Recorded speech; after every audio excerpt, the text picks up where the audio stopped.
Hi guys, और कैसे हो? सब बढ़िया होंगे, सब ठीक होंगे। दोस्तों, इस वीडियो के अंदर हम पढ़ेंगे ऐसे 20 क्वेश्चन पर्यावरण के मुद्दे, यानी कि इन्वायरमेंट से संबंधित क्वेश्चन है दोस्तों।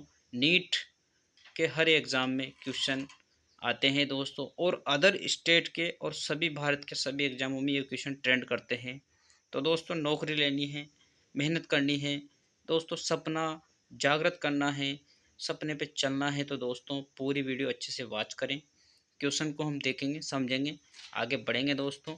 तो चलते हैं दोस्तों, बिना देरी किए हुए दोस्तों। तो दोस्तों, पहला क्वेश्चन है दोस्तों कि निम्न में से कौन सी विधि नाभिकीय अपशिष्टों के निपटान के लिए सबसे अधिक उपयुक्त है दोस्तों? अपशिष्ट को पृथ्वी की सतह के नीचे गहरी चट्टानों में दबा देना, अपशिष्ट को अंतरिक्ष में दाग देना, अपशिष्ट को अंटार्कटिका में हिम आच्छादित में दबा देना, या अपशिष्ट को गहरे महासागर के नीचे चट्टानों में डाल देना दोस्तों। तो आप बताओ दोस्तों, कौन सा ऑप्शन इसमें बेटर रहेगा दोस्तों? तो दोस्तों, इसमें रहेगा दोस्तों सबसे आसान ऑप्शन ए वाला, अपशिष्ट को पृथ्वी की सतह के नीचे गहरी चट्टानों में दबा देना दोस्तों। दोस्तों, पूरे क्वेश्चन आपको देखना है, बहुत अच्छे क्वेश्चन हैं।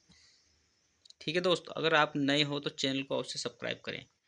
आगे बढ़ते हैं कि निम्नलिखित में से गैसों का कौन सा युग्म हरित ग्रह प्रभाव के लिए मुख्य रूप से उत्तरदायी है दोस्तों? तो दोस्तों, कार्बन डाइऑक्साइड और मीथेन, ओजोन और अमोनिया, ऑक्सीजन और नाइट्रोजन, या नाइट्रोजन और सल्फर डाइऑक्साइड। तो दोस्तों, इसमें से कौन सा ऑप्शन सही रहेगा दोस्तों? बताइए दोस्तों। तो दोस्तों, इसमें सही ऑप्शन है ए वाला, कार्बन डाइऑक्साइड और मीथेन। ठीक है दोस्तों, इसका एनालिसिस करते हैं, इस क्वेश्चन का एनालिसिस करते हैं दोस्तों। चलते हैं आगे कि ए ऑप्शन, विभिन्न ग्रीन हाउस गैसेज जैसे CO2, C is for methane, chlorofluorocarbon और एंटो नाइट्रस ऑक्साइड, यह जीवाश्म ईंधन का अत्यधिक उपयोग वायुमंडल को अधिक CO2 प्रदान करता है, जिससे ग्रीन हाउस गैसों की सांद्रता में वृद्धि होकर पृथ्वी का ताप अधिक होता है, और जिसकी परिणति भूमंडलीय तापमान ग्लोबल वार्मिंग होता है। कई शताब्दियों के दौरान, बीते शताब्दियों के दौरान पृथ्वी का तापक्रम 0.6 डिग्री सेल्सियस बढ़ा है दोस्तों।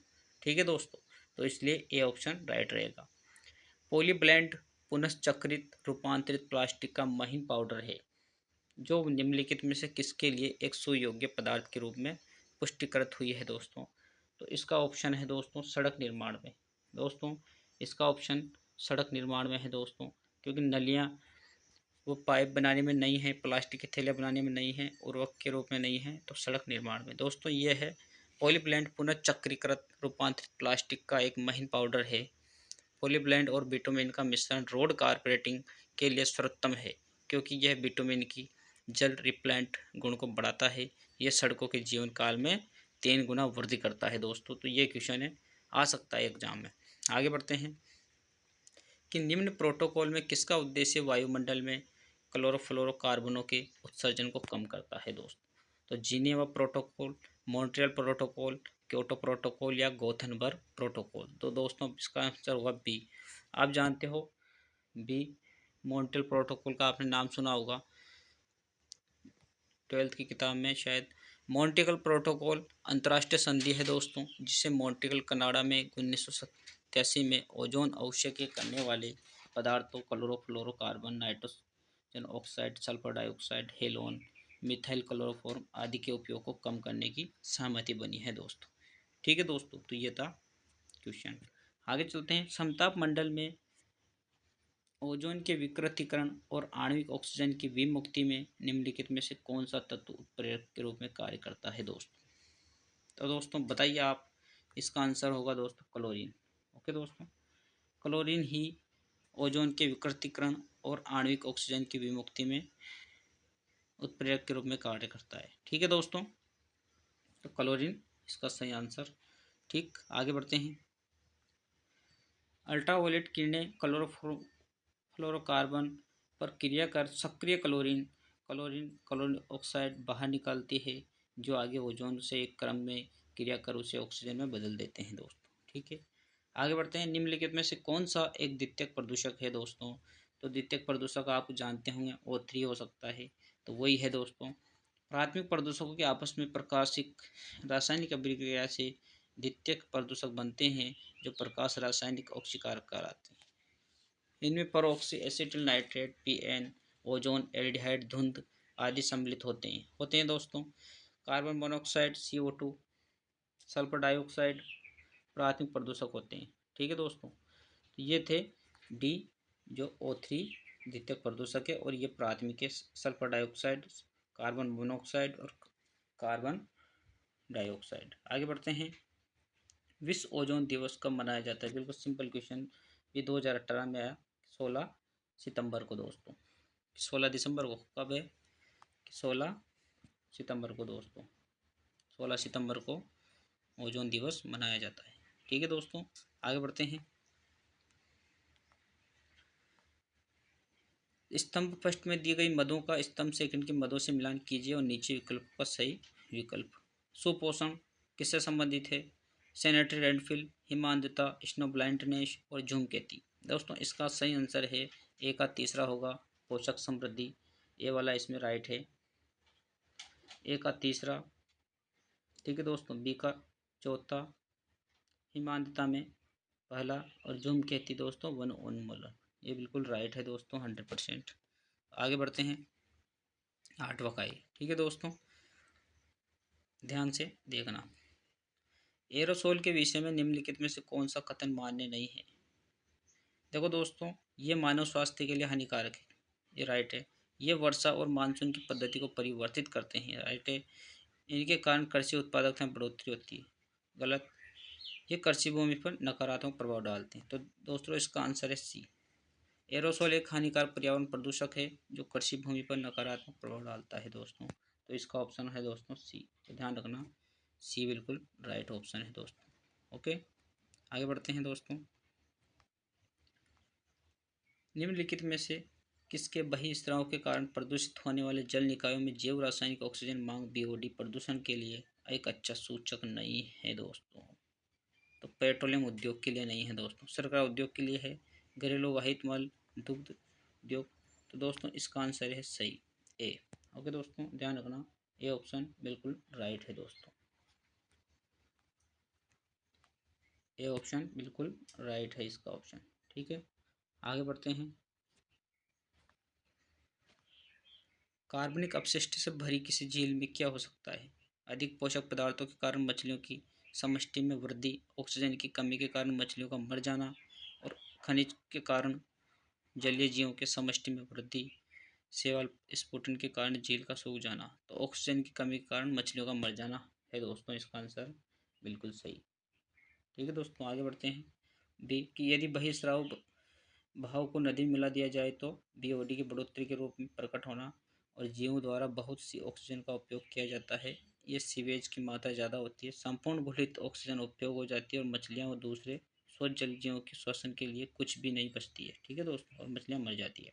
जलीय खाद्य श्रृंखला में अधिकतम DDT की सांद्रता किस में होती है दोस्तों? तो आप जानते हो केकड़ा में होती है, ईल में होती है, पादप प्लवक में होती है या समुद्री गल में होती है। तो दोस्तों इसका आंसर है समुद्री गल माना है दोस्तों, समुद्री गल है दोस्तों, तो ध्यान रखना समुद्री गल। वातावरण में किस गैस की कमी होने पर त्वचा के कैंसर के अवसर बढ़ जाते हैं? तो दोस्तों बताइए, डी ऑप्शन ओजोन। अमोनिया नहीं है, मीथेन नहीं है और नाइट्रस ऑक्साइड नहीं है, तो इसका सही जवाब है दोस्तों ओजोन। ओके दोस्तों, आगे बढ़ते हैं। दोस्तों इसको आप पढ़ लो रोक के। आगे बढ़ते हैं। संयुक्त वन प्रबंधन की धारणा भारत में किस वर्ष प्रस्तावित की गई? तो संयुक्त वन धारणा कब की गई दोस्तों? तो इसका आंसर है 1980 में दोस्तों, 1980 में। ध्यान रखना, बिल्कुल राइट ऑप्शन संयुक्त वन प्रबंधन। आगे बढ़ते हैं कि भारत में संयुक्त वन प्रबंधन का प्रारंभ 1980 में हुआ था। गांव एवं उनके सहायक समुदाय अपनी भागीदारी के अनुसार इन अपाशित वनों की सुरक्षा एवं विकास में योगदान देते हैं। एक नदी में जब कार्बनिक अपशिष्ट से भरपूर घरेलू वायु मल बहकर गिरता है तो उसका परिणाम क्या होगा? तो दोस्तों उसका परिणाम होगा कि ऑक्सीजन की कमी के कारण मछलियाँ मर जाएगी, बायोडिग्रेडेबल पोषण के कारण मछलियों का उत्पादन बढ़ जाएगा, शैवाल प्रस्फुटन के कारण नदी जल्दी सूख जाएगी, जलीय भोजन की समष्टि में वृद्धि हो जाएगी। तो दोस्तों इसका ऑप्शन है मछलियाँ मर जाएगी। ठीक है दोस्तों, इसको पढ़ सकते हो आप एनालिसिस के लिए। वर्ष 2012 में जलवायु परिवर्तन पर दलों का यूएनए सम्मेलन कहाँ हुआ? तो दोस्तों डोहा में हुआ था दोस्तों।